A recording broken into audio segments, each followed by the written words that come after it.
Olive Garden, can I help you? Hello, is this Olive Garden? Yes, it is. Yes, my name is Morris Catchman, Okay. and I want to thank you very much for what you're doing for people. I think it's wonderful Okay. that we don't have to pay. That you don't have to pay? Yes. Okay, sir, I'm not sure what you're speaking about. Let me get a manager for you, okay? All right. Hold on. Thank you.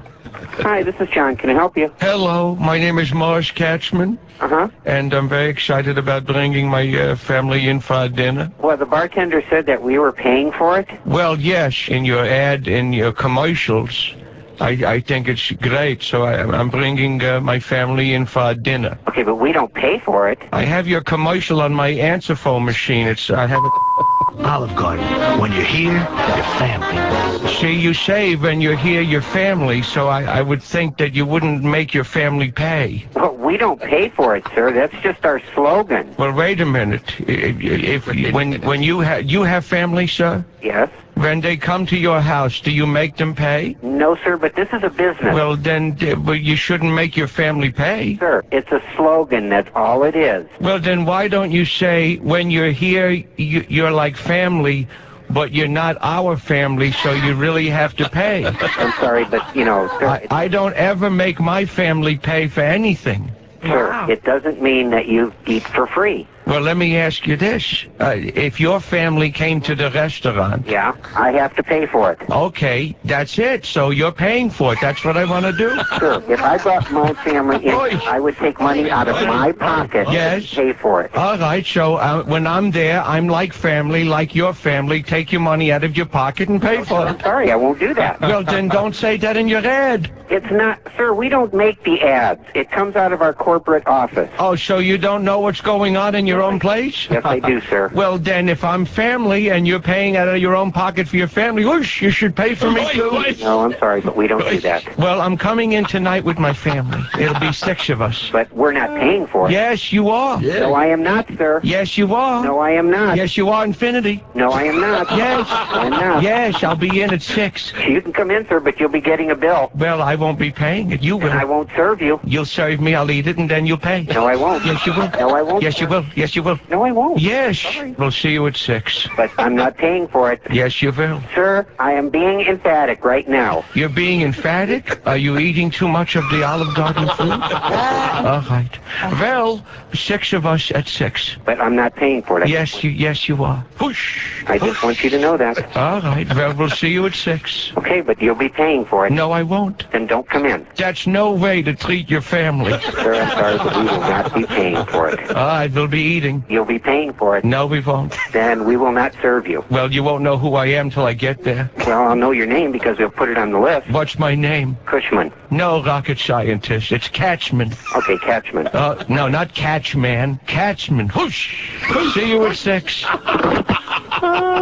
Whoosh. Good one. Hush, a little fun with the Olive Garden. And speaking of the Olive Garden, our very own Sean had an experience at the Olive Garden we're dying to hear about. Well, We we're know dying. it wasn't happy. Didn't you try to take your lovely girl out for a nice romantic dinner? Did you try to not pay? That's kind of eventually what happened. But no, I didn't try that. I didn't go for that thing. But I can't go to the Olive Garden without thinking of that phone sham. But I went, and they serve, of course, the breadsticks. One of my favorite things. Love the breadsticks. The breadsticks in the marinara sauce. Yeah. You don't need to order dinner. When you bite into the breadsticks, you don't want to find anything except bread. Yes. Well, I bit into my breadstick, and I found a hair that was no less than 1.5 feet long.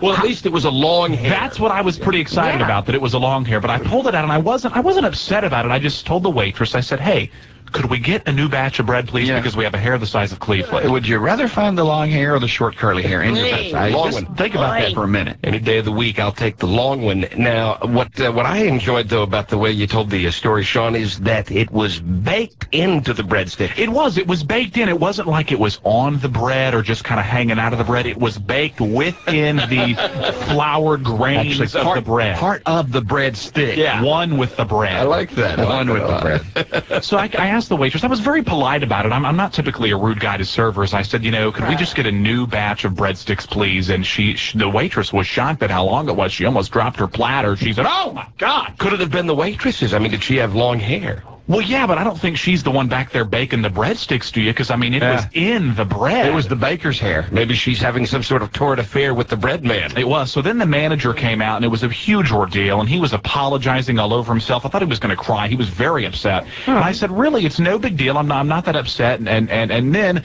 I felt so bad because I was afraid that the breadstick maker was going to be in trouble. And I didn't want You're that. a better man than me, Sean. A better man than me. I didn't want that. So then I apologized for complaining to the waitress. I said, look, I don't want to cause any problems. I don't want the bread maker to be in trouble. And she said, no, the bread maker's fine. It's okay. No problem. Here, have a free tiramisu. Well, no, actually, then we got the bill, and I was very surprised to see they'd taken half the bill off. And, you know, then I thought, what's to stop somebody? Like I told you the other day with Krispy Kreme, anybody can call that 800 number and complain. What's to stop somebody from planting a hair people do that. and getting free food? Yeah, people have done that for years where they plant. Some people go as far as planting a bug into their entree or something to get I keep a little pill bottle in my pocket all the time filled with little bugs. Because you never know. Yeah. You're going to be a little short. drop them on the top. Yeah. Sure. But yeah, you know, I think a long hair like that is probably you're due a free meal, wouldn't you think? So when did the story turn ugly? That was it. Oh, so there was no ugliness to There was this. no ugliness. I see you didn't get a whole shift of people fired like you did at I Hardee's didn't know. or anything like that. No, that's all right. right. Yeah. Well, I didn't realize that. I thought it was the ugly story. It was a happy It story. was actually- Resolved peacefully. He was actually worried that the bread maker would be blown out for the hair in the breadstick. Yeah, I thought, you know, they were going to say, yeah, we fired him and he's waiting for you out in the parking lot. You know, you don't want to be beaten silly by the bread man. You don't. No. Remember the night I picked up the salt shaker and I was going to tell you, it was at a Denny's. I picked up the salt shaker sitting over on the corner of the table where the menus are up against the wall. Yeah. And when I did, a roachy bug ran across the table. Yeah, they're loud. Yeah, and I summoned the manager. Loud. I summons the manager, and I said, hey, a little roachy bug across. It's not good. He goes, you know what? I'm sorry. I am so sorry. Dessert's on us. We're supposed to keep those in the kitchen, he said. Yeah. They're not The supposed to traps get are out in of the there. back. let me buy you some dessert. I had that happen one time at a national chain steakhouse, and I was up at the buffet, and at the little dessert area, there were roaches in the sprinkles that you put on the ice cream or whatever. Well, I told the manager again, I was very nice. I said, look, I just want to let you know you got a roach problem on your dessert table. He tried to call me a liar because he went over there and couldn't find them, and because they had crawled like underneath the buffet in the corner. They hide from the manager. They see the manager come, and they go under the I'm sprinkles. afraid I wouldn't have been nice on that one, though. I didn't get squat for that one. Roaches in the sprinkles. I don't think I would have been nice. I had an unusual experience at a Dairy Queen this weekend where I'm at the drive-thru, and this particular Dairy Queen is kind of out in the middle of nowhere. It's like you got a bunch of nowhere and then a Dairy Queen right in the center of like an nowhere. oasis. Yeah, and it's actually right next to some woods, a lot of woods back there. So my wife and I are at the drive-thru, and we're ordering our food, and we hear, as we're pulling up to pick up the food, we hear a female who sounds like she's young, like 14, 15, maybe older, a little bit older, screaming from the woods, help. Oh, my gosh. So we hear it one time, and we thought, did we both hear that? Was that one of the kids in the Dairy Queen that is playing around, and we misunderstood? And about a minute later, we hear just a blood-curdling, another help from inside. It's clearly coming from the woods. So I dial 911, and the police come, and I said, look, you know, we're here at the drive-thru. We hear this help. There are no houses or anything back there, so it's not like you think maybe some kids that live at that house or nothing like it's just pure woods. And the police show up. They go through with their flashlights. They find some teenagers back there who are fine. They're not hurt. You've got good ears. For real. They're not hurt, but they were screwing with people at the drive-thru. They thought it was funny To yell help from the woods. to yell like they're hurt and get people freaked out at the drive-thru, and I just couldn't believe Now, that. I'm willing to help a neighbor in need and lend a neighbor a hand, but not when I'm at the drive-thru at the Dairy Queen waiting for my Blizzard. I mean, first things first. Yeah. I just couldn't believe that the teenagers would do that, I pretend hope that they're in juvie right now. they're hurt. I don't know what he did with them. We ended up leaving, and he was going to have a stern talking to with them, so I'm sure the sheriff did. Good. Anybody, it's weird, I was at Dairy Queen this weekend, too. I didn't have an incident like you did, but I was there. Nothing strange or unusual to report. Really good Butterfinger Blizzard, though. Was the swirl properly put onto your... Yes, no complaints about the swirl. Good. Scrumptious.